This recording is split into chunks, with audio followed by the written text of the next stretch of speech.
Dude just showed me I wasn't really paying attention. And I think it was on, you just turned it off. No, I just turned it off. There we go. Okay, welcome everybody. I'm Jim Stevens, the Chair of Architecture here at Lawrence Tech, and welcome to the people who are joining us remotely. This is our final lecture for the fall semester. And tonight we're going to hear from Dr. Dale Gyure. My first year teaching at Lawrence Tech, which was hard to believe, but a decade ago, in one of the very first meetings, faculty meetings, somebody who's no longer here stood up and said, I have a trip to Greece, and we have one free spot left if a faculty wants to go. And of course, the meeting ended, and I'm like jumping over tables and elbowing people to put my name on the list.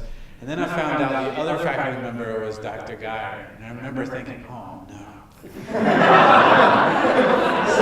Nice. I'm like an assistant professor. Here's this tenured guy, and he's an historian. I'm like, oh God. But what ended up happening is we sat at the back of the bus the whole time and shared a lot of laughs, and he actually was my tour guide of Greece. And I learned a lot, and I gained a colleague and a friend that trip, and that's still true today. So I'm very excited about this lecture, and to list his long accomplishments. He's a professor and the associate chair now of architecture, I'm happy to say, at Lawrence Tech. And he earned his PhD in architectural history from the University of Virginia, and a JD from Indiana University, and a BS in psychology from Ball State University. So he can be your psychiatrist, your lawyer, and your historian. Amazing. And Dr. Gyure's research focuses on American and modern architecture of the 19th and 20th century. He has published 3 books to date: Frank Lloyd Wright's Florida Southern College, and the Chicago Schoolhouse from 1856 to 2006, High School Architecture and Educational Reform, 2011, and the content of tonight's lecture, the new book on Yamazaki, Humanist Architecture for the Modernist World.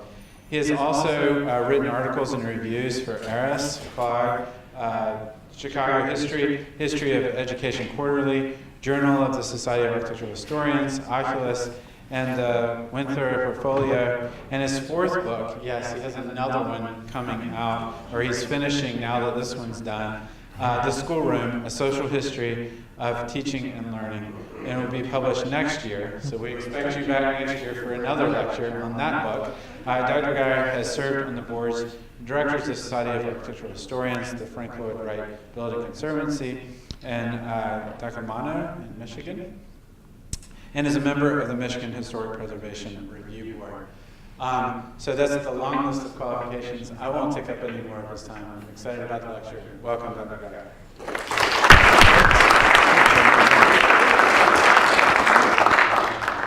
Thanks, Jim. Can everybody hear me okay? Does it sound good? Okay. So tell me if I'm too loud, because I'm used to projecting out into A200 without a microphone, so I don't want to blast anybody all those people that are watching on YouTube right now. So first I want to thank Dean Dowdman for giving me the opportunity to present my work. I have spent the better part of the last 8 years researching and writing about Minoru Yamazaki, and my book just came out this week, and I'm very excited about it, and it's always good fun to be able to present this kind of information for people. My challenge today will be, I think, twofold. This is my 3rd lecture today, so my voice hopefully will hold out. I think it feels good. I'm strong. And the other challenge is to keep it within a reasonable time, so hopefully I won't ramble on too long about this. What I wanted to do today is a little different from what I normally do. When I present to public audiences, I just do the history of Yamazaki and his architecture. And I decided, since you guys are more architecturally sophisticated, I would focus in a little bit more on a specific topic. And then if you're curious about Yamazaki and want to learn more, you can check out the book, which just came out this week, available on Amazon. And yes. And so I always have to begin with this, AIA credits. I don't think I have to read that. I did prepare this. We're supposed to put learning objectives down, so if you're here for AIA credit, this is what you'll learn out of this lecture, hopefully. Okay, so I want to do this in two parts. The first part is going to be an overview of Yamazaki's career, but I'm going to try to keep it brief. And then I want to spend the second part talking about Yamazaki and humanism and architecture, which when I started to investigate his career, I was really interested in trying to understand why it was that he described himself as a humanist architect. Because from my training and background, I understood humanism to be an aspect of the Italian Renaissance architects, but I didn't realize that it had carried on into the 20th century so much, and I was actually pretty surprised at how much it did, and at how often he referenced himself as being a humanist architect. So in the second part, I want to kind of look at humanism and architecture in the 20th century and then put Yamazaki into that context. So to begin with, Minoru Yamazaki was an American architect. He was born in Seattle in 1912. His parents were Japanese immigrants. He grew up in Seattle and attended the University of Washington, graduated from the architecture program in the early 1930s. In the early years of the economic Great Depression, he moved to New York City to try to find a job and spent about 15 years kicking around at different architectural jobs in New York. In the meantime, for a long time, his standard source of income was that he was wrapping dishes for a Chinaware company. And that kept him employed while he tried to find work with various firms. And he was able to find firms or work with some really big firms like Shreve, Lamb and Harmon, who had designed the Empire State Building just a couple years before. He worked for Wallace Harrison with Harrison and Abramovitz. He worked with Raymond Loewy, a famous industrial designer, for a long time. But during all that period, he never really got a chance to do any real individual projects. And so in the late 40s, when a representative from Smith, Hinchman and Grills in Detroit came calling, he was very interested.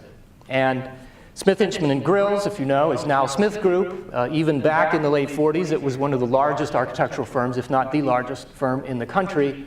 And they were interested in upgrading their architectural output. They were a very solid, kind of conservative, traditional firm, but they wanted to move in more of a modernist direction. So unfortunately, one of the great mysteries I still haven't been able to resolve is why they came for Yamazaki, because he didn't really have any outstanding examples of work to show them. And I think it had to do with connections, because Yamazaki got very connected in his New York years. He became best friends with George Nelson, who went on to become an important architect and furniture designer. He was friends with Douglas Haskell, who was the editor of Architectural Forum for quite a while. And so I think it was through the connections that they started to talk to him. But they lured him from New York to Detroit with the offer to become the firm's lead designer. And so he jumped at the opportunity, moved to Detroit, and started to work on projects.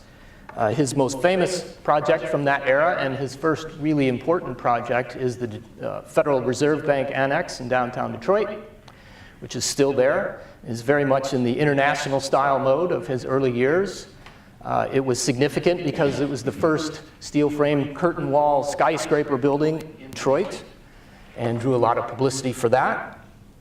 But the problem was that even as he was designing this and other commissions in the area, he was not allowed to have contact with clients.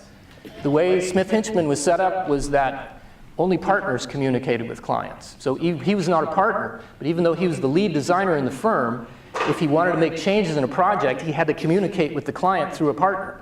And he thought that was just ridiculous. And so sort of right from the start, I think the writing was on the wall for him to leave. And after a few years, Smith Hinchman, he did leave. He took off with two other people who worked there and formed a small firm. One was George Helmuth, an architect from St. Louis who had been with the firm for about 5 years or so, I think, before Yamazaki started. And I'm pretty sure he's the guy that recruited Yamazaki from New York. And the other partner was Joseph Lineweber, who was an older architect who was in fact a full partner at Smith Hinchman and Grills. And was the one who had the most to lose, I think, by forming this new firm. But they did it. They went off in 1949 and started their own firm, which confusingly was actually two firms. I think they realized early on that Helmuth had some really good connections in St. Louis that they didn't want to lose. He'd grown up there. His father had been an architect there, and he'd worked for the city government for a while. And so in St. Louis, they were known as Helmuth, Yamazaki, and Lineweber. And in Detroit, the office was known as Lineweber, Yamazaki, and Helmuth. It took me a long time to figure out during the research. It was very confusing. But in both cases, Yamazaki was in the middle, and he was the lead designer for this group as well, which meant that he was doing a lot of traveling right off the bat between St. Louis and Detroit, and that would end up becoming a problem for him.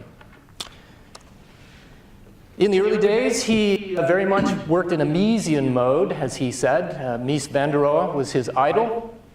He very much appreciated Mies's approach to architecture and the idea that architecture should be based on technological advances and that architectural experimentation should incorporate the latest technology.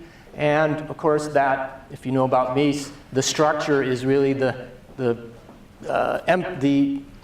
what's the word? After 3 lectures today, I can't think of it. The essence of an architectural design. Mies was always looking for ways to exploit the idea that now in the 20th century we no longer had to use load-bearing walls, and what did that mean for walls and structure in general. And so as you can see on the upper left is IIT from Mies, and the other 3 are Yamazaki doing his best Mies van der Rohe imitation. As the firm grew, they got more and more projects in St. Louis and Detroit. In St. Louis, they tended to get a lot of public housing projects and a few government buildings, mainly through the connections of Helmuth. In Detroit, they tended to focus on school buildings and houses, but mostly schools, and that's what paid the bills for quite a few years. The first commission that really brought Yamazaki to the attention of the architectural world was the Lambert St. Louis Airport, which he got through Helmuth, Yamazaki, and Lineweber, starting in 1951. It ended up being a pretty interesting design for the time. In the early 50s, there wasn't a lot of this kind of design going on. It was really one of the first thin shell concrete vaulted structures in the United States, along with a exhibition pavilion in North Carolina that Jim certainly knows, and Eero Saarinen's MIT Kresge Auditorium, which was going up at just about the same time. Those were the first 3 really structurally innovative buildings in the United States. And it got him a lot of publicity, as I said. He sort of based it on the idea of an updated Roman bathhouse with the vaults, and he wanted to give it this sort of soaring quality. And it was very well received. It received an AIA Honor Award in 1956, which was his first. It got extensive coverage in the journals. And as I said, this is what brought him to the attention of the architectural world. And at the start, he was seen as a really high-end technological guy, a guy who was pushing the boundaries of structure and architecture. After that, they continued to do work, but Yamazaki's health began to fail as he kept commuting, flying back and forth between St. Louis and Detroit constantly and he was the lead designer, so his projects were going on in both places. Took a toll on his health. In late 1953, he cracked in the sense that he had to be admitted to the hospital with what was described as surgery to remove 2/3 of his stomach because of bleeding ulcers. And the doctors told him he had to take a rest after that or else he was going to kill himself. And so he decided to take that opportunity to do some traveling, to see the world and to look at all the architecture that he'd been reading about for years and had admired from a distance. So he spent months on a world tour. He went to Italy, he went to France, he went to Pakistan, he went to India, he went to Thailand. He ended up in Japan, which is important for a reason I'll mention in a minute. But this really changed his life. It was almost like a movie, you know, where you see Somebody has this life-altering event, and then everything is different afterwards. And that's always kind of suspect in fiction, but in real life, it seems like it happened to Yamazaki. It opened his eyes to a new way of thinking about design. He never abandoned his interest in technology and architecture, but after his travels, he started to try to temper that with more of a concern for people, and more of a concern for emotions, and much more of a concern for historical architecture and trying to learn lessons from it. One of the things that he would, for the rest of his life, talk about was the silhouette against the sky. It was one of his standard quotes. He loved the image of the building against the bright sun in the background, and that largely came from the Taj Mahal, which was, along with St. Mark's Piazza in Venice, his two favorite architectural constructions of all time, and they're the ones that he would talk about over and over again. So he came back to the United States with a new orientation, determined to try to create a new kind of architecture that wasn't so Miesian, and that opened things up a little bit more, that explored historical references, that tried to create more human, better, pleasant experiences. That was awkward. More pleasant experiences for the users and the viewers. And the reason he ended up in Japan was because just before he went on the trip, the firm, and I'm still not sure which firm it was, but it was the three guys in some variation, was commissioned to do the United States Consulate in Kobe, Japan. And a consulate is like a step down from an embassy. Embassy is where the ambassador lives. A consulate is where you go if you have, need to get your passport updated or something like that. But the United States was in the process of opening embassies and consulates all over the world, and they were selecting architectural firms as part of that program who could best represent America and our alleged advances in modern architecture to the rest of the world. So he got to do this one in the country of his people. He'd been to Japan as a teenager and spent about a month there, but at that time wasn't really interested in architecture. And so when he went back, it was a totally different experience, and he tried to incorporate his new love of Japanese architecture into the project. And it ends up being a kind of a modernist box updated with fiberglass shoji screens and other references to traditional Japanese architecture. You can see the garden behind the building.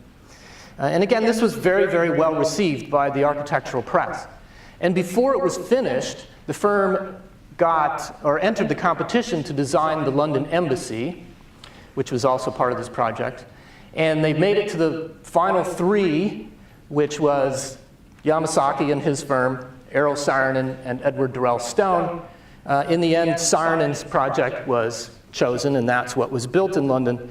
But a lot of people felt that Yamazaki's project was actually better and more suited to the environment, the surrounding environment, that he should have won. So he lost that, but it lifted his status in the architectural world significantly. But the project that really shows the best influence or impact of his world travels was the McGregor Conference Center at Wayne State, which he started right about the same time, and which really is his masterpiece. It's the best building that he ever did. It's the most recognized building that he ever did. And it's the first time that he really incorporated a lot of the things that he'd seen on his travels and a lot of the ideas. So instead of being a Miesian box like a lot of his earlier work, it's a modernist reference to a lot of historical types of architecture.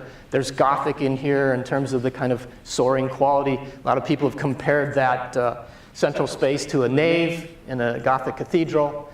There's a kind of a classical balance and symmetry to it. There's the use on the sides, which you can't really see in this photo, of screens, which is an idea that he really learned about and appreciated from Islamic architecture and the mashrabiyah screens that he saw in Pakistan. The Japanese garden, the serene place to get away from the hustle and bustle of the world surrounding the building. It's kind of everything that he saw on his trip he added into the base, which was that Miesian foundation. This was also well received, won the AIA Honor Award in 1959, and in fact 2 years ago it was named as a National Historic Landmark. And by the way, the upper right-hand photograph, the building you're looking directly at is Yamazaki's education building at Wayne State, which he did just a couple of years later. And it was really his first exploration of precast concrete. And it's very much based on some of the Islamic architecture that he saw in Pakistan and the Doge's Palace in Venice. And you really start to see in the mid-50s and late 50s how all these influences from the places he saw start to come in. But he didn't abandon the sort of standard Miesian steel and glass box. So at the same time, he was designing what was, I think, my favorite Yamazaki building in its original incarnation, not now, if you've seen it recently, over on 8 Mile, is the Reynolds Metals Regional Sales Office, which was essentially a transparent box with an aluminum screen around it. Very, very interesting for the time, very open, very much trying to unite some of the ornamentation ideas that he had seen around the world with his technological Miesian leanings. In fact, this project was a commission from the Reynolds Metals Regional, or the Reynolds Aluminum Company, to display their products. They were trying to make inroads into the Detroit auto world, and this was going to be a showpiece for aluminum and what it could do. And so they told him, use aluminum as much as you can, and he did.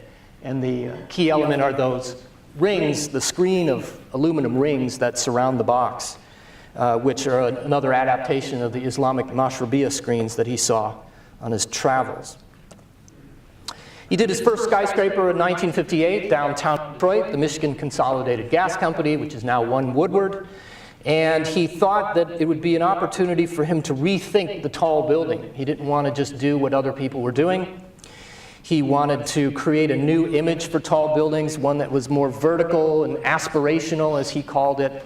He was also beginning to explore precast concrete, so he wanted to see how concrete could be brought into the skyscraper design world. And so what you have here essentially is a steel and glass skyscraper with a concrete screen laid over it. Again, the interest in screens that he became so enamored of on his world tours. He did an airport in Saudi Arabia in the early 1960s, which won him another AIA Honor Award, where he tried to infuse local regional traditions into the designs. This is a time when the Middle East was just starting to have modern architecture built, mostly by Western European architects, but there were some Americans working there as well. And so it's seen as kind of a wide open place for designing it. Everybody was kind of competing to determine what should be the Islamic or Arabic variation or version of modern architecture. And Yamazaki decided that he was going to look at traditional ornamental patterns in Islamic art and try to translate that somehow to a building. And there are echoes of that in this one as well, which is a Jewish synagogue that he did north of Chicago at about the same time, the North Shore Congregation Synagogue, which is one of my favorite buildings and is a really wonderful kind of exploration of light and again, what can be done with precast concrete. You know, we're kind of, we've seen a lot of this sort of thing, or a lot of explorations with concrete in our time, but in 1959, 1960, it was still considered to be a pretty new material. And people were still trying to figure out what it could and couldn't do and how they could incorporate it into their designs. And you can see here, there are some kind of Islamic type arches and other references to some historical aspects, but this is a little bit more abstract than some of the other work.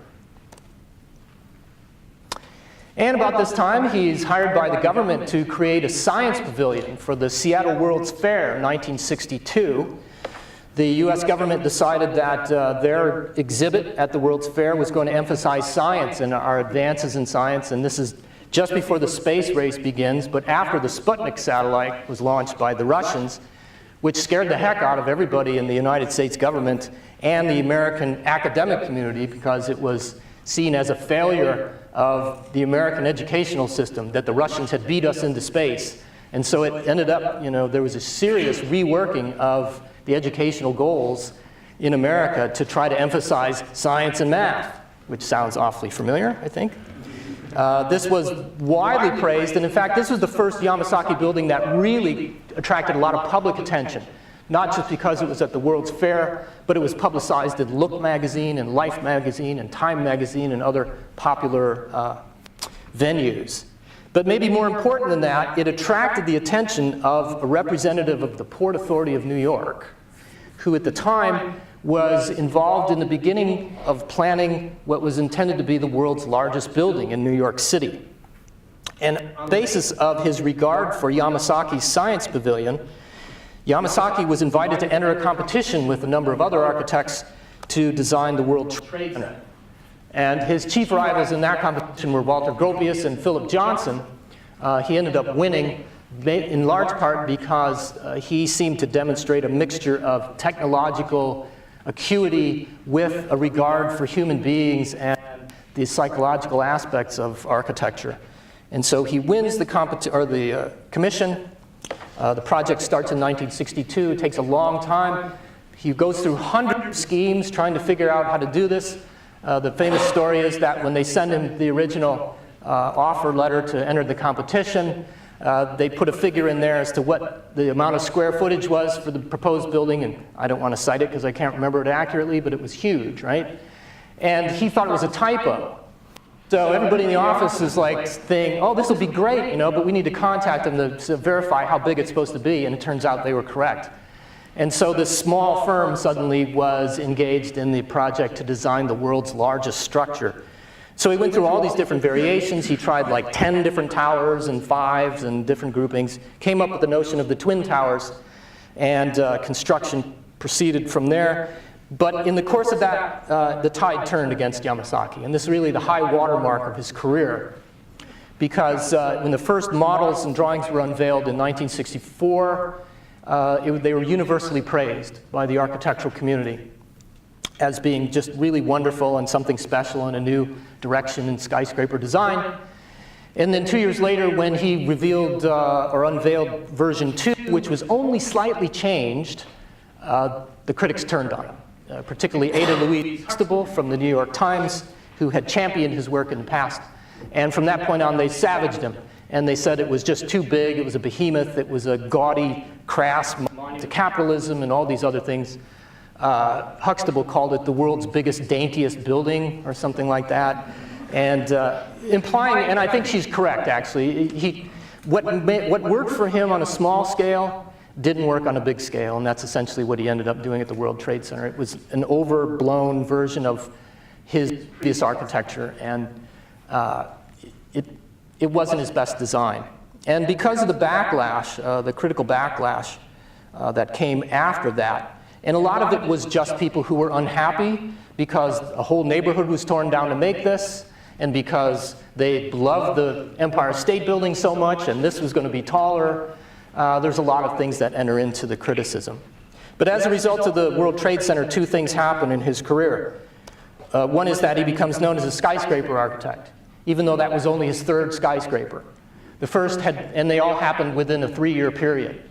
So there was the one Woodward building in Detroit, and then just before he got the offer to join the World Trade Center competition, he started working on the IBM building in Seattle, which, as a matter of fact, is the one at the bottom here. So that's the first thing that happens, and for the rest of his career, he becomes known really as a skyscraper architect. And you can see here, he worked on variations of that World Trade Center kind of motif. I won't get into it, but one of the things that he and his team of engineers started to do was to create skyscrapers the way they used to back in the 19th century, and that is with load-bearing walls. But they changed it so that instead of thick load-bearing walls, the weight of these buildings is carried by very thin strips on the outside, which left the interior open. The other thing that happens as a result of the World Trade Center is that his reputation is damaged significantly. And then in 1972, it gets worse with the very public destruction of the Pruett apartment complex in St. Louis, which was dynamited in a very public event, and the architects were scapegoated. And it was a much larger problem than architectural design, as we're in the past few years in particular, there's been an entire industry dedicated to the Pruett myth, which is that poor design was the result, or is why these things never really worked, when in fact the whole idea of gathering all these people together in these poorly constructed buildings because the government wouldn't pay for them as well as socioeconomic problems, just is the real issues behind the disaster. But he got the blame. And so after about the mid-70s, Yamazaki's reputation plummeted. They didn't publish his works anymore in the architectural journals. He was considered to be a has-been. His two most famous projects were disasters, criticized all over the place. And architecture was turning anyway. It was becoming more theoretical. And in the end, by the time we get to the early 1980s, he's seen as a has-been. Somebody who had a moment in the 1960s who emphasized decoration and ornament, and that whole thing was over with, and architecture had moved on to something else. So when he died in 1986, there were some respectful obituaries saying, you know, this man had been something back in the old days, but his day had passed. So that's one of the reasons why I became interested in him and decided to research and write the book, was to try to figure out, you know, how was a guy who was on the cover of Time magazine, who won all these AIA honor awards, who was one of only 2 people to have a solo exhibition at the Architectural League of New York, and the other one was Frank Lloyd Wright. How did he fall so fast and so far? And that's all in here, but that's not the lecture. That's not the lecture I'm going to give tonight. So that's all just set up for what I want to talk about next, which is in the course of researching this, as I said, I came across him referring to himself as a humanist so much. And I was trying to figure out, you know, after reviewing the buildings I just showed you and many others which are quite similar, what does that mean? What did it mean to call yourself a humanist architect in 1960? And it turns out it was much more complicated than I thought it was going to be, and so that's what I want to kind of work through in the second part here. So, starting with the origins of the term, and those of you who are in HDE1, we just went through this a couple weeks ago, right? And it goes back to the Italian Renaissance, in the beginning in the 14th century, which is this Western reorientation towards the classical past and a real change in thought where people begin to talk about human beings and their abilities and achievements, and they start to become dissatisfied with supernatural or religious explanations of the world, and they start to look for human, they start to emphasize human abilities and human values and achievements, and this is the whole notion that man is the center of everything, and that we really need to, well, that was part of it, and the other part was kind of rebirth of interest in the classical literature of the Greeks and Romans before Christianity, which had always celebrated human beings rather than religious explanations. And so the Italian Renaissance humanists kind of spurred an interest among Italian Renaissance architects in going back and revisiting the classical idea about architecture being directly connected to buildings. And just in a nutshell, the Greeks had developed this idea of classical architecture, which basically tried to use architecture to teach people about the orderliness and the interconnections of the universe. And the way they did that was through the human body, because they felt that humans were part of the universe, and so the laws that organized all the universe also organized our bodies and can be read in our bodies. And so they started to measure bodies and find proportions that seemed to relate to each other. And so they developed a whole architecture out of proportional relationships, which therefore demonstrated the hidden rules of the universe. And it created a strong connection between bodies and buildings. Well, that idea lingered in architecture for a couple hundred years, and then the Enlightenment comes in Europe, and those ideas begin to fade away, and other things begin to take their place. But it never really disappeared. It received a new impetus in the 19th century. And that's, so the slide on the left doesn't really fit with what I'm about to say, but I had to show it because I love it. In the 19th century, a group of German art historians decide that they really want to understand what the Italian Renaissance architects were all about with this connection between bodies and buildings. And they thought maybe that was deeper than had been imagined. And so they came up with the notion of what they called Einfühlen, or translated literally from German means in feeling or feeling into. In English we call it empathy, you know, the idea that you can sympathize with someone else, that there's some kind of mental connection between people. That's sort of a mystical, magical thing, but it definitely exists. And so these German art theorists came up with the notion that that's what the Renaissance architects were really up to, that this body-building connection was really based on a psychological connection between human beings and the things that they saw. And that somehow looking at certain forms or shapes or lines or configurations stimulated something in our brains so that we felt sympathy, in a way, with the buildings that we're looking at. In the early 1900s, Geoffrey Scott wrote a book. He was not an architect, in fact, but he was sort of an art critic, art writer. But he became really interested in this whole topic, and he wrote a book called The Architecture of Humanism, where he tried to explain these ideas for a 20th century modern art audience. And so he said things like, in certain situations, we transcribe ourselves into terms of architecture. In others, we transcribe architecture into terms of ourselves. This is the humanism of architecture. The tendency to project the image of our functions into concrete forms is the basis for architecture of creative design. So he's building on this notion of empathy, that there's some psychological connection. When we see things, some configuration, it just strikes us in our mind, and automatically there's a psychological connection between us and the building. So for most of the 20th century before World War II, this is how they understood humanism, either as the old Renaissance idea of utilizing proportions derived from the human body to create buildings, or maybe digging in a little deeper and getting into the empathetic connection that Scott had talked about. After World War II, though, there's a shift in the way that people talk about and think about humanism in architecture.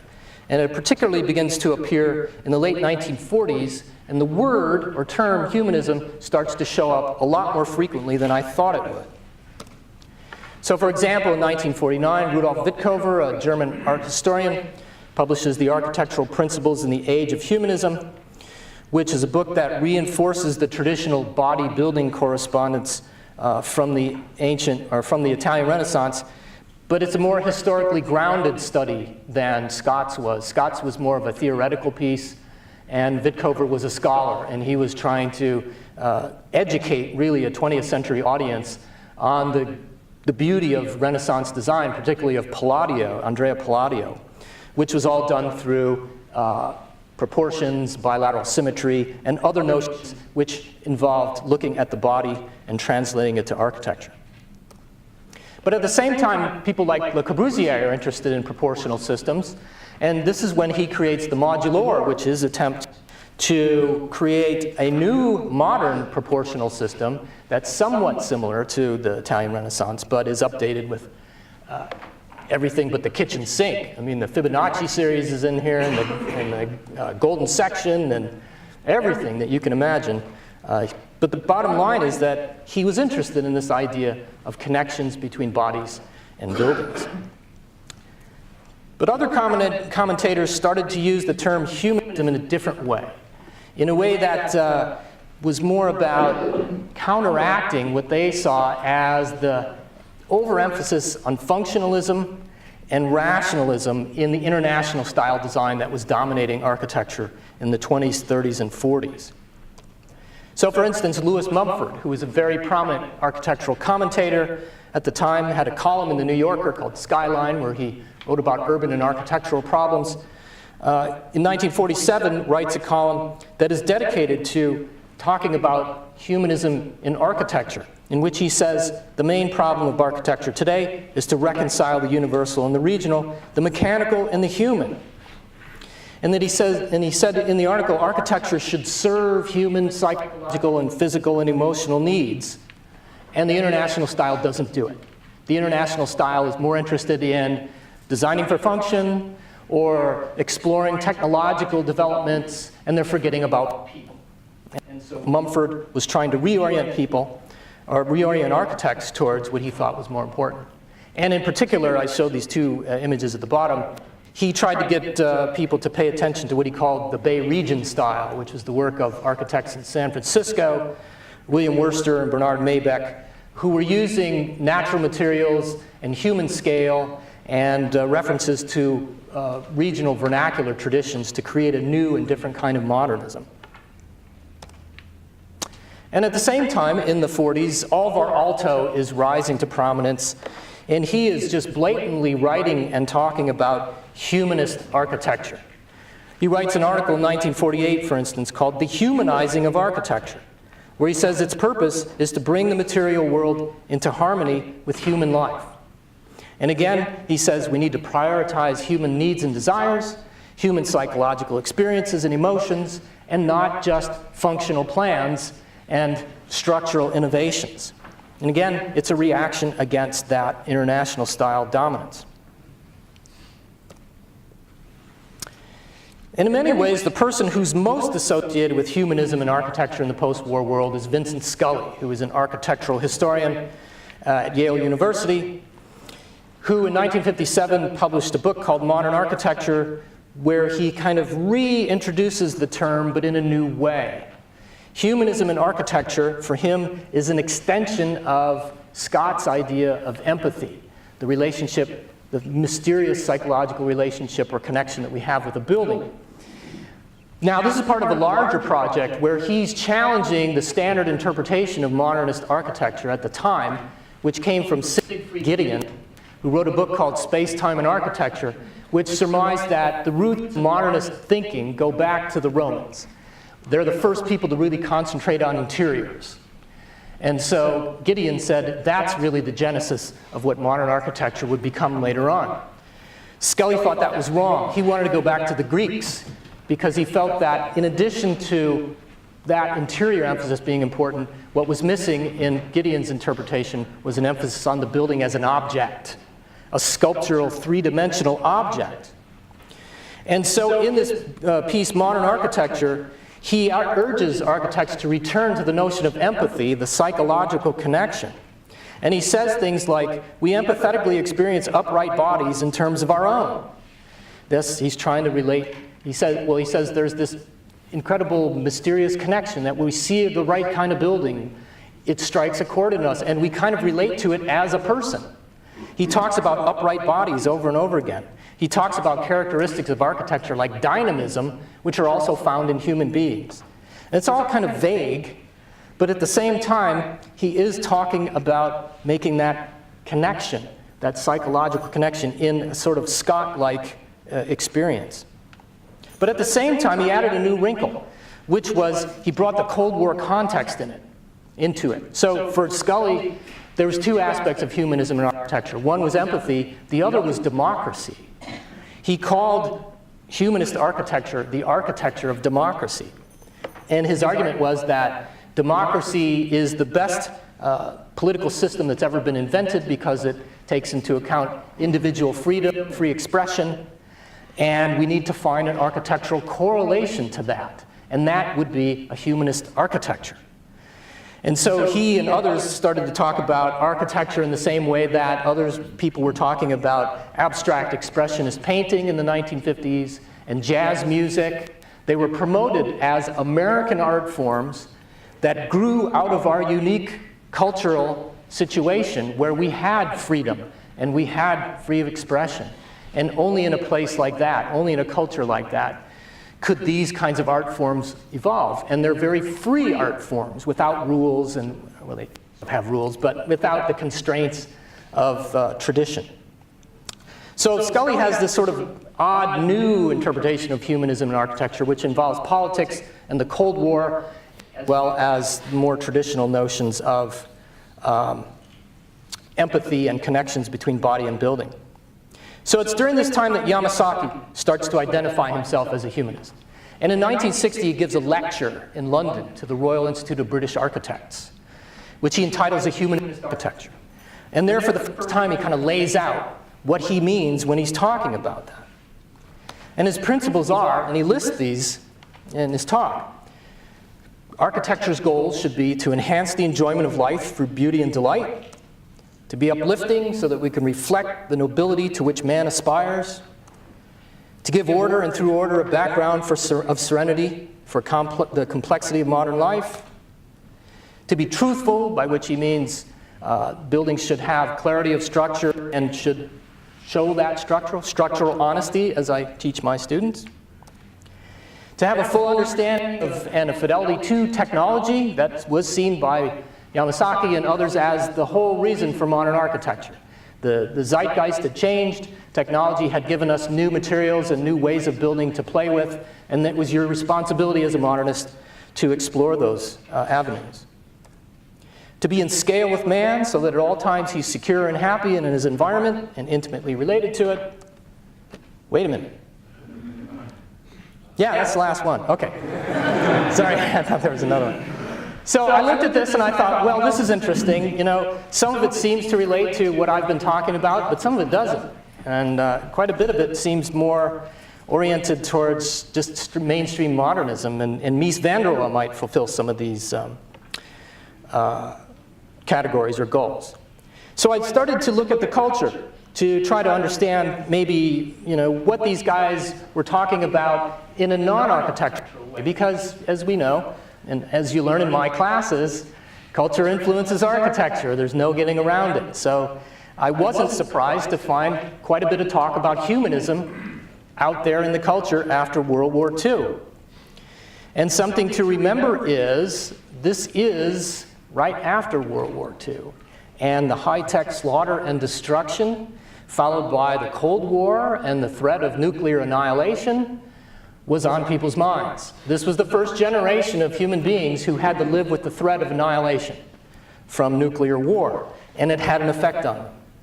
All throughout Western culture, in the 1950s, there's a resurgent interest in humanism as a way to recuperate man's moral standing. There was a feeling that something had been lost in World War II. The destruction of it was just almost unimaginable, and that we really need to get a handle on ourselves and to come together as people, or else disaster was going to happen. And don't forget that the war was possible in large part because of technological advances. So technology got a bad name after World War II, and a lot of people were sort of fearful of it because of that. So you can see it in places like a 1955 exhibition at the MoMA, Museum of Modern Art in New York, called The Family of Man, which was an exhibit of over 500 photographs by international photographers of people just doing everyday things. And the goal was to promote a new humanism around the world, a feeling of peace and brotherhood, to emphasize our connections and our shared humanity, so that maybe if we all got together and understood each other and worked together, we could avoid things like World War II in the future. This turned out to be the most successful MoMA show of the 1950s, and it toured around the world for 7 years under the auspices of the United States Information Agency. Or the 1958 World's Fair in Brussels, which was the first World's Fair held after World War II. The theme was a worldview, a new humanism. And in their promotional materials, they talked about a rehumanization of the modern world. And they said things like, the goal of the fair is to promote or to sound a note of hope that man on the threshold of the atomic age may find a better means of achieving human understanding and peace. So this stuff is out there. It's out there in the culture. Humanism is a word that people are familiar with. It seems to have, in the larger culture, ramifications coming from World War II and the notion of we'd all better get together or we're all going to disappear if things get bad. But it also represents how vital the term humanism was to post-war life, so it's not surprising that it finds its way into architecture as well. So, in summary then, looking at the architectural uses of humanism in the 20th century up to this point, I felt that I could categorize them into 4 different groups in general. First, there's a body-building humanism, which is sort of the original notion of it, going back to the Italian Renaissance.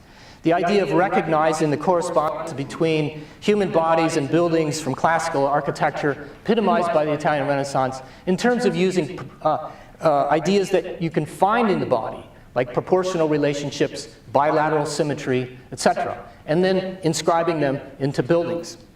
And this is what we saw in Cobre and Corbusier, for instance. Then there's the empathetic humanism, demonstrated by Geoffrey Scott and Vincent Scully, which focuses on the psychological correlation between the human mind and the building as a physical object.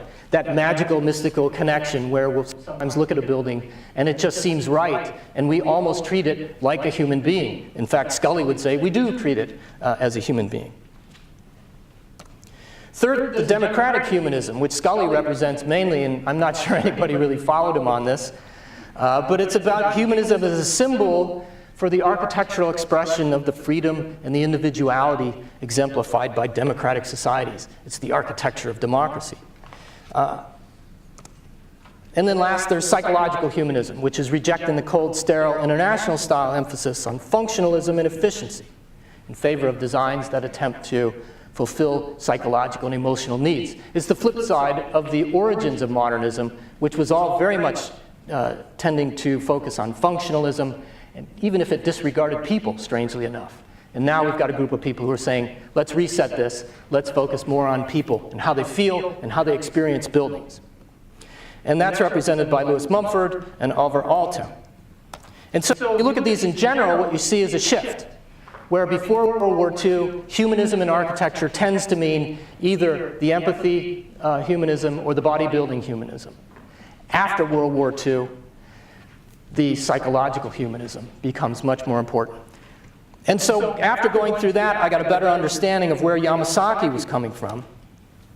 And I went back to his goals, which don't really clarify it all that much, but there are inklings in here, or sprinklings throughout, of larger ideas. And I decided that he's in the psychological humanist group. Because if you look at this list, and it's kind of an interesting list, the first two are kind of vague aspirations, the last three are kind of technical design ideas, and the third is sort of a hybrid between the two. But thanks to the magic of PowerPoint, I picked out the key phrases and words, and we start to see things like beauty, delight, serenity, and that's when it clicked. Because Yamazaki's personal mantra, his catchphrase that he repeated and talked about in interviews and wrote about, was serenity, surprise, and delight. That was what he was trying to get out of architecture. And so I went back and looked at how he tried to impart those things, and it turns out that there's a connection. He is very much in that psychological humanist camp, where he's trying to reorient architecture to human beings and their experiences. So serenity shows up in things like the calm peacefulness of the courtyards, like at McGregor, Oberlin College, which is something that he learned from his travels, particularly in Japan. He talked very often about these places as refuges against the chaos of modern life. And he raved for the rest of his life about the serenity of the Taj Mahal and the serenity of the Japanese garden. And he felt it was particularly important as modern life accelerates and technology impresses upon us more and more. Surprise is very common in his work, and in fact usually takes the form of a skylight. He loved skylights. He loved the idea of looking at a building and not expecting a skylight, then walking in and it all opens up to the sky, and it's an unexpected experience, and he thought that was a way to put a little bit of pleasure into a building, a little bit of fun, a little bit of, well, I'll leave it at that. But he did other things like, if you know the Yamazaki building at CCS, it's hidden behind this giant wall, so that's sort of a surprise when you get past the wall and see the building, which looks nothing like the wall. Or in houses sometimes, he would have you come into what seemed to be an enclosed series of rooms, and then you turn a quarter, and then one wall opens up, floor to ceiling glass, and a beautiful view to the outside. And then delight. Delight is very difficult to try to pin down. He talked about ideas like the play of water and the contrast with the building, the correct manipulation of ornaments, effects of light and shade, proper scale, elegant details, the silhouette against the sky. And in fact, one of the things that I found was that Yamazaki was really rare in that he regularly talked about beauty in architecture in the 1950s and 60s, when other architects were staying away from that phrase because it was still tainted by the 19th century and before.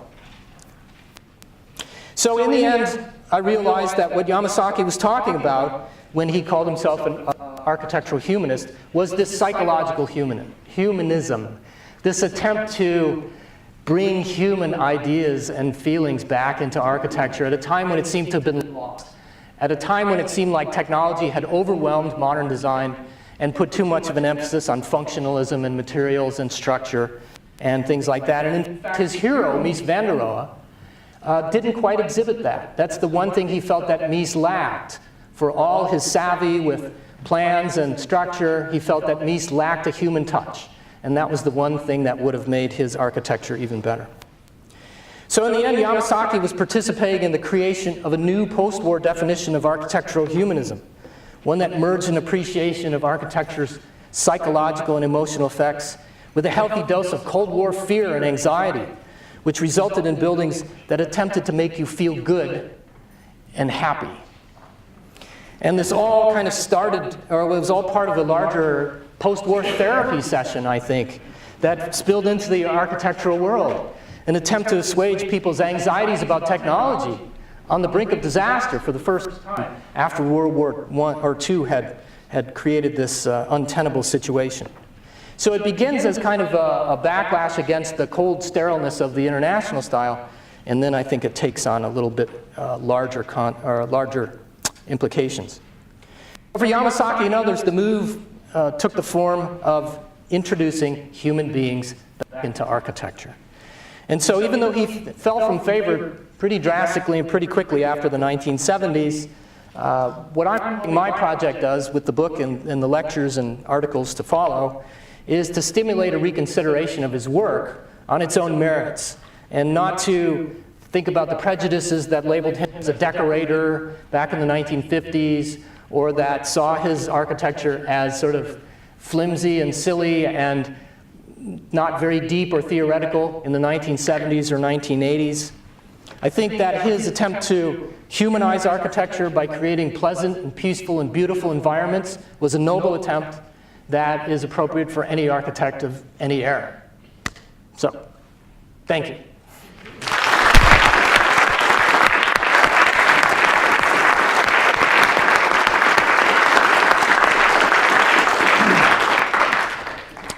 Are there any questions? Eric Ward.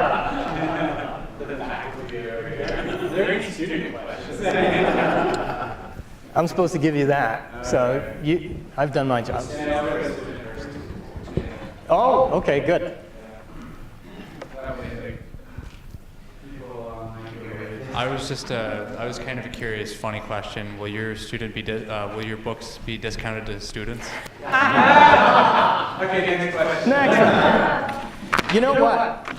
Now that you mention it, I think that we were originally intending to have some books for sale here, but it didn't work out. But I think they have order forms that you can fill out, and I've been told that there's like a 25% discount if you use one of those order forms.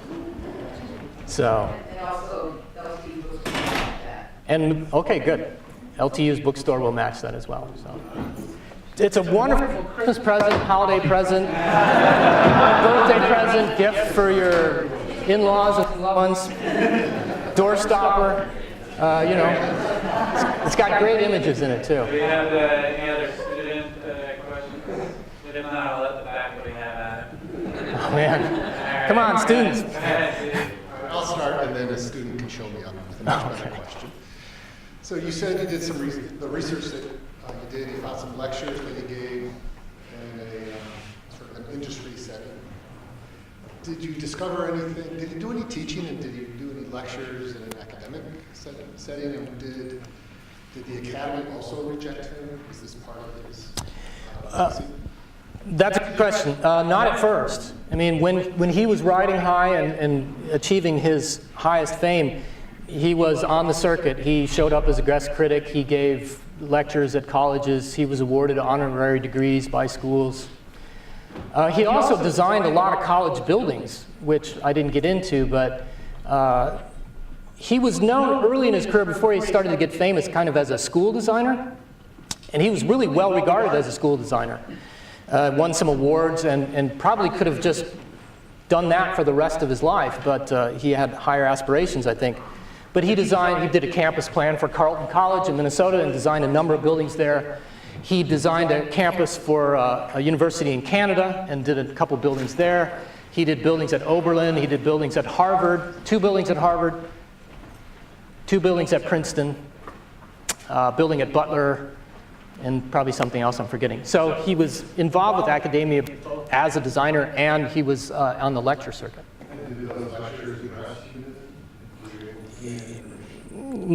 About as well as the one that I showed you.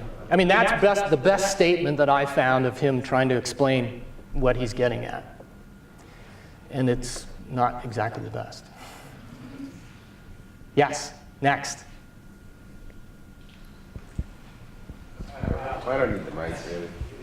So his partner, Helmuth, did he go on to be Helmuth and HOK? Yes. Yeah, when they split in, oh boy, I could look it up. I think it was 56. They, Lineweber and Yamazaki formed their own firm in Detroit, and Helmuth took a lot of the designers from the St. Louis office and started HOK. So HOK stands for Helmuth, Obama, and Helmuth, Obata, and Kassebaum.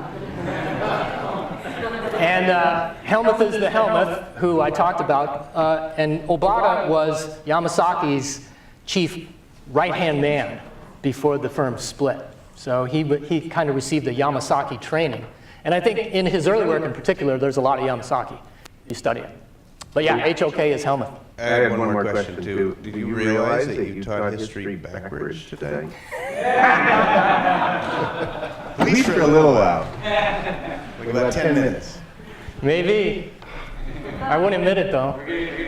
That's an in-joke between Ralph and I that's been going on for years. Yes, Paul. I don't need Mike much. Do you need a recording?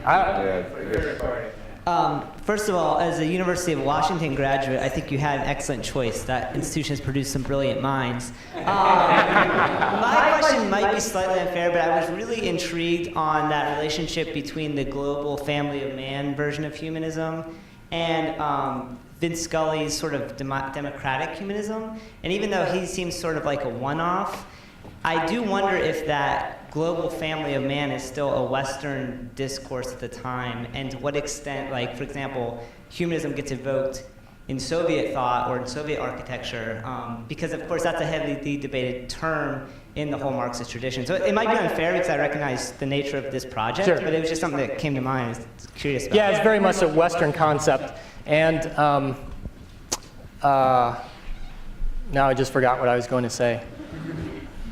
Oh, and so yes. And then the other thing that spurred me when you said that is Scully being a one-off with his notion of this strange architecture of democracy, right? That too became very common. A lot of architects talked about the architecture of democracy. I even had some quotes that I cut out of this at the last minute, where Yamazaki sort of merges, and this is one of the reasons why I was confused at first. I thought maybe he was part of this democratic humanism as well, because he threw out the term democracy all the time. But once I started to really think about what he was saying and learn more about his designs and his goals, it was more lip service, I think, than anything else. I think it was kind of standard for architects in the 50s and early 60s to use democracy whenever possible. And it was part of this larger cultural project to promote America. You know, this is the Cold War. We're facing off against the Soviet Union, and they're the godless communists, right? Well, we're this free society that produces fantastic pieces of art and music and architecture, and it's only because we have this sort of freedom. So I think he used the phrase quite a bit, actually, but Yamazaki never meant it the way Scully did, and I'm not sure anybody really did.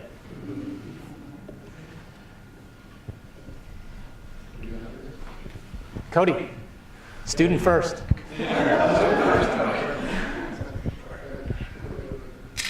So what really interested me during the lecture was the power of the critic in his fall, Yamazaki's fall from the light. Is there anything today, or is there anybody today that holds that same kind of authority or power down to a point where there's no longer? That's a great question. And I guess, kind of water. And that may be the topic of a future article that I may write.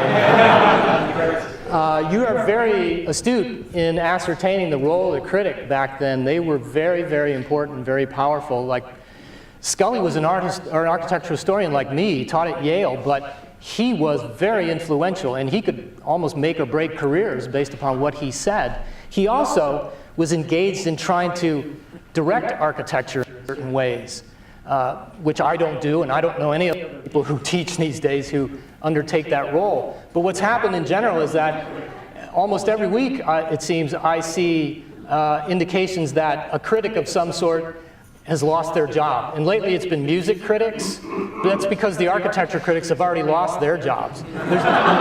There's only a handful of them left, really. Seriously, like Mark Lamster in Dallas, I think, for the newspaper, and Christopher Hawthorne. Blair Kamen in Chicago is alive with the Tribune still, luckily. But it used to be like Ada Louise Huxtable had even more power than Scully. And she definitely made or broke careers. And she's in part responsible, I think, for Yamazaki's downfall. I mean, I think it would have happened anyway because he would have been seen as outdated eventually. But the way she turned on him, she had championed him for years. Even though she kind of was always a little ambivalent. She always sort of held back and said, he does beautiful buildings, nobody can debate that, but maybe there's an aspect that, you know, he could do differently. It was never 100% full praise for him. But she did praise him and promote him. And she praised the first World Trade Center designs, thought they were wonderful and amazing, as did other critics at the time. And then when the second one came out, she slammed it and never gave up. And one of the stories that I tell in the book is, it really got kind of sad, I think, because like 10 years later, Yamazaki was still trying to convince her about the World Trade Center. He drafted a letter that was about 20 pages long, which he co-wrote with his engineers to try to explain what was going on in the building, because he felt like if she would understand the technological marvel that these buildings were, that she'd appreciate it. And she understood what the technological innovations were. She just felt like it was way over scale and that he had compromised the principles that had made him famous in the first place. And so she never let up. And so she started criticizing him in '66. And I think their last correspondence is in the late '70s. And he writes this really long, well, at that point, he wrote her a letter where he introduced something else. It was like, hey, there's this interesting project in Detroit that you should take a look at. And by the way, going back to the World Trade Center, and she responds with a card, just a note, and says, we're always going to not see eye to eye on this. I respect you as an architect. I love your work, but I think this project just didn't do it. And she closed down the conversation after that. But it really hurt him, because you know, she was the leading architectural critic in the country at the time, and she had promoted him, and they had a pretty close relationship, and then he felt that she betrayed him, and that started a lot of problems for him. But in general, architectural criticism is almost dead in terms of the influence of architects or on architecture, because so many newspapers have discontinued or fired their critics, and now it's spreading to other fields like music and art, and it's becoming everybody's own opinion on your blog. We don't feel like we need experts to give us guidance anymore, I think, which is a very large topic that we don't have time to get into. Look, follow up, though. On a lighter note, okay. Didn't Prince Charles from England fancy himself as a... Yeah. Prince Charles, when was that, in the 80s? He came out and started to talk about the ugliness of British architecture, modern architecture in particular, and he wanted a resurgence of classical historicism, and he drew a lot of flack for that. Yeah. Did you have a follow-up, Cody? Yeah, I was just going to ask you, to follow up on that, do you think that the lack of the like esteemed or power of the critic is causing a distilling of, or not a distilling, but like a less refined level of architecture today? I don't know, because on the one hand, I think there's an argument that we don't really need those critics like we used to, because there's so much more exposure. You know, back then there were a few architecture journals, and you would get coverage maybe of the important projects in the newspaper, and that was about it. And now, you know, you could spend 24 hours a day, 7 days a week just reading about and looking at buildings, and it's everywhere. So we don't need them to orient us to architecture in the same way, but I think we still need their critical voice. And I think that the architecture profession still needs their critical voice to keep it in line, or to, well, I guess I'll leave it at that. Paul. You mentioned critical voice. What to you would define that critical voice? Does that come from us as architects, or does that come from like the colleagues around us, like, or is that like our own interpretation? Yeah. Personally, I think it's the responsibility of everybody in architecture, or related with architecture, to, you know, evaluate architecture, to think about where it's going, where it should go, what it's doing right, what it's doing wrong, and not just leave it to experts, whether that's somebody writing in a newspaper or somebody who publishes books or a famous architect. I think it's essential as a field or as a discipline that everybody is involved in the critical engagement and trying to move it forward and trying to improve it.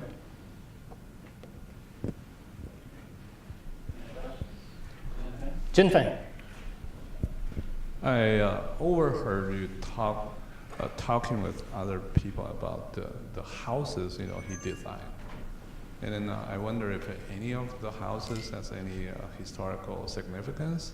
So that's in your book or somewhere else? Yeah, it's in the book. Well, I talk in the early part of the book, I talk about some houses pretty in depth, because in the early to mid-50s, as he's becoming famous, I think there's kind of an equal balance between larger public projects and business commissions and houses. But he made a conscious decision after about 1955 or 56 to drop schools and to drop houses and focus more on architecture that could affect more people, he said. He also said that he didn't like the idea of somebody coming in off the street and just asking him to design a building. So he never advertised, his offices never had the Yamazaki name on the outside. And he also didn't like the meddling. He felt like when you get a business client that commissions a skyscraper, you know, they pretty much let you go. But somebody's house, they're always in it. They're always asking to change this and that, and he didn't want them looking over his shoulder. But I do talk about a few houses in the 50s, and then he designed his own house in the 1970s, which I think is pretty interesting, and it's pretty much a return to his Miesian roots. It's kind of a merger of Miesian simplicity and Japanese architecture a little bit. But he pretty much gave up houses after the mid-50s and refused to do them, which is unfortunate, because I think he did some really interesting designs.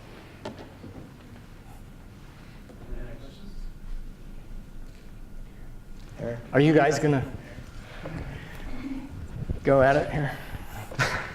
So quite literally down the street between 16 Mile and 18 Mile, Arrow was wrestling with corporate modernism at the exact same time, and what to do with the modern American rationalized corporation on the model of technology in a certain sort of way.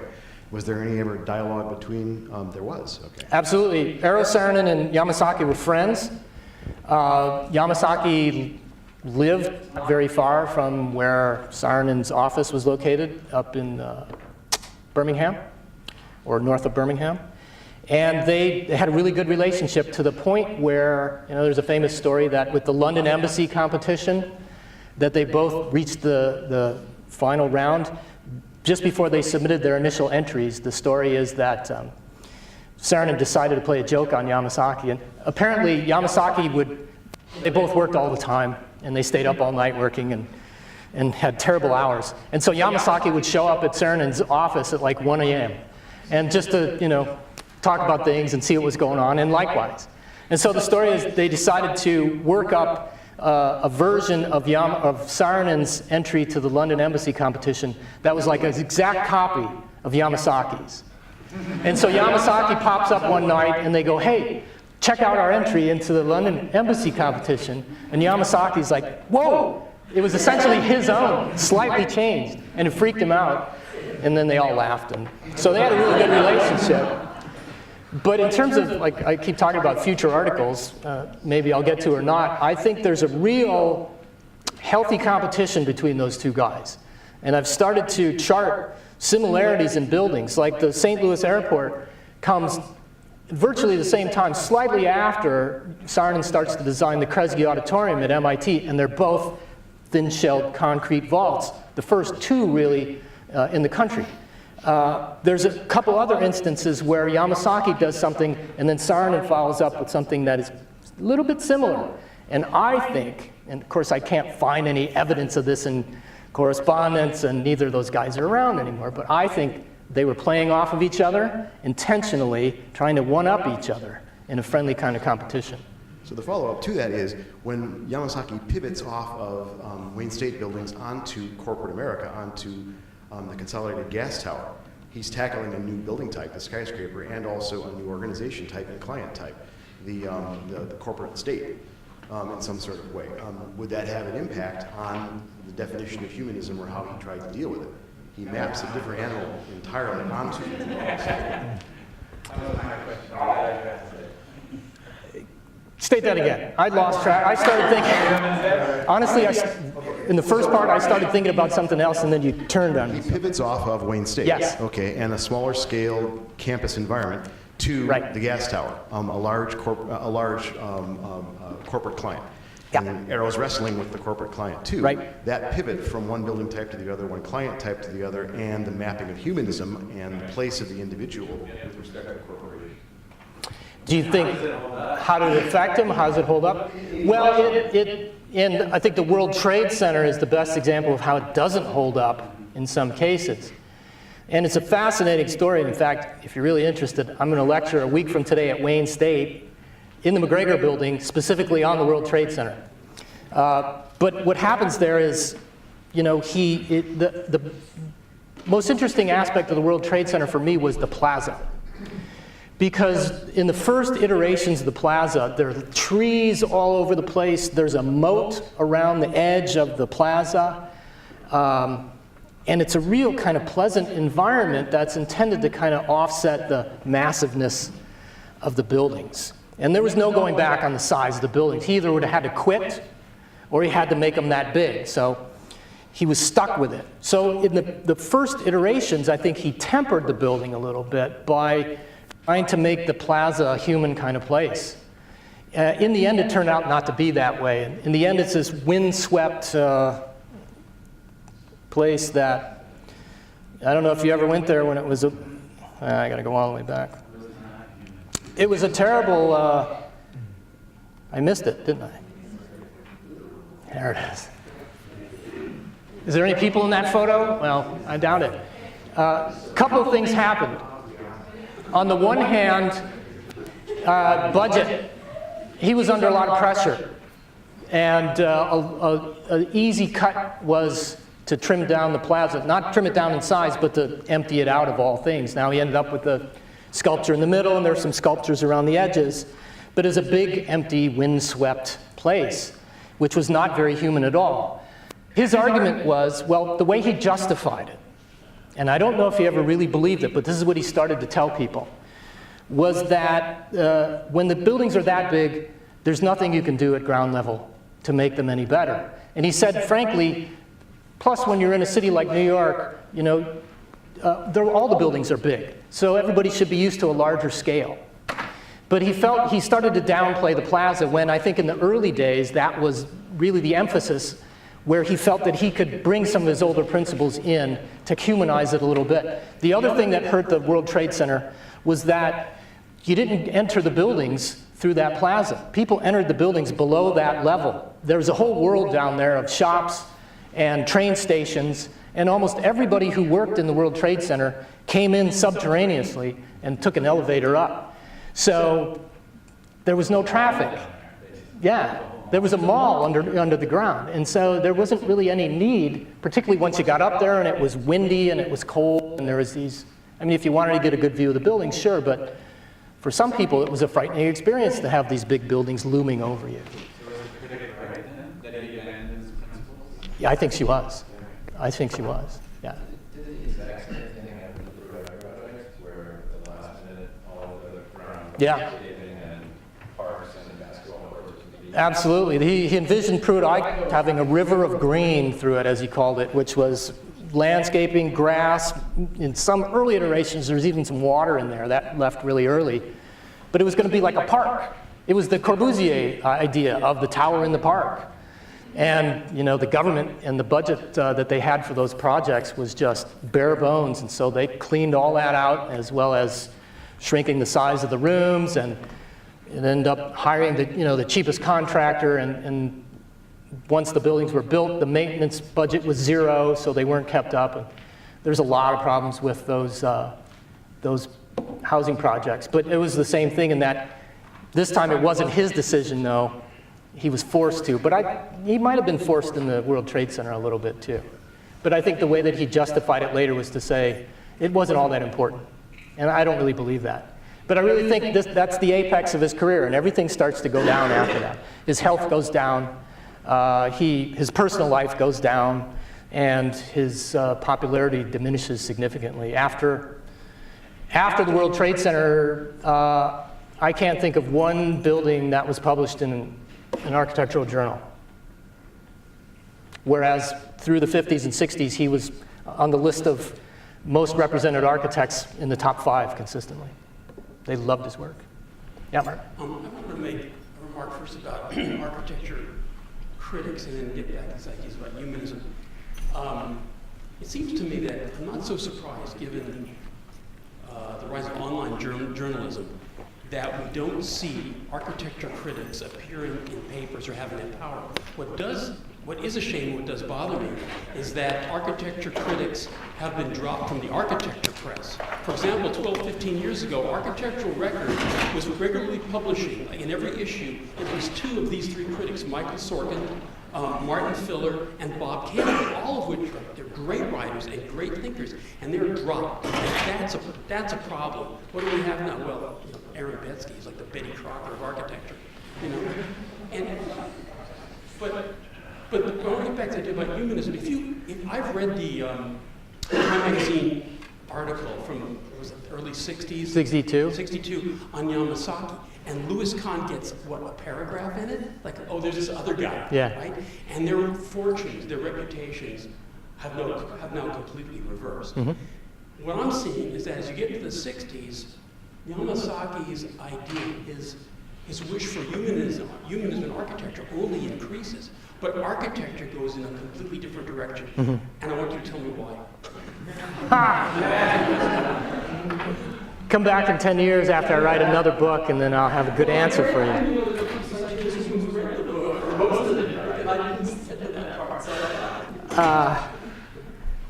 Why does humanism seem to disappear after the 60s? Physical forms.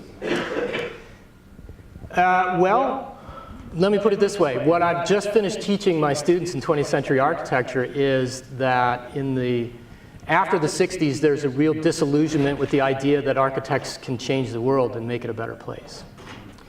The failed utopianism of things like Pruett, it was seen as a disaster and an architectural disaster. It was poorly, and you get people like Oscar Newman writing about how it could have been designed better and it could have worked better if they'd have done it the right way. That begins to play a part in it. The sort of disillusionment in general in the architectural world with big ideas and with world-changing ideas, where they tend to focus, we talk about, in my class I talk about postmodernism in terms of the populists and the elites, and the populists like Robert Venturi look backwards, they turn inwards in a way, to look back at architecture's own history, whereas the elites like Peter Eisenman argue for this autonomous architecture that excludes everything except form. And there's nothing else, materials don't matter, psychology doesn't matter, nothing matters except the object itself. And those are 2 orientations that really don't take into account human experience and human psychology and emotions. And I think it was just a trend of the field. It maybe was played out by the 1970s, in the same way that by the 70s, Yamazaki's earlier work was seen as sort of ridiculous and over-decorated. And it had its moment, but that moment had passed. Just like modernism usurped the historical styles of the 19th century, their day was done. So the generation of Yamasaki's architects in the 50s and 60s, by the 70s, they were seen as ridiculous. Is it seen as inauthentic in some way? Inauthentic because humanism persists, right? In architecture? I'm not sure about that. You know, this is when Peter Eisman starts writing about post-humanism, for instance, and that all those old ideas, including the whole Renaissance notion, are over with, and you know, we don't need to deal with that anymore. But that's a longer conversation. But I think that, oh, I lost it again. In terms of just the passing of time and fads and things like that, one of the things that he was seen as Yamasaki was seen as ridiculous because he focused on ornament, but he didn't really. I mean, if we think of ornament, I don't see ornament in his buildings, but he was criticized for being a decorator and an ornamentalist. He was also criticized because he was not a theorist and didn't really get into theory. And I think the idea of designing for people and trying to create beauty in architecture by the 70s, nobody's really into that anymore. They're looking at other things. And I think part of it is this disillusionment from the failed promise of the earlier generations that didn't seem to come to fruition. Modern architecture didn't change the world, didn't make it a better place, and a lot of attempts seem to have failed dramatically. At least that was the mindset in the 70s. Well, I have to set up there because I think there's a class. After this, Whoops. I'd like to thank Dr. Gyure, and I'm sure he'll take your questions down here. Thank you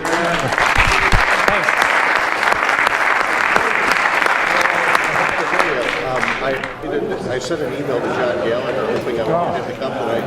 And in view of the discussion of architecture criticism,